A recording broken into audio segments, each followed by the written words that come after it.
sampai terpedaya olehnya.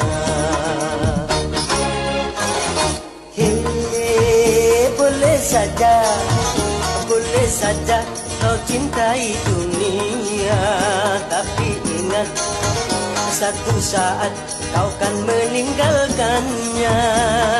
Sekarang atau lusa, tua atau muda, yang pasti kau akan mati juga.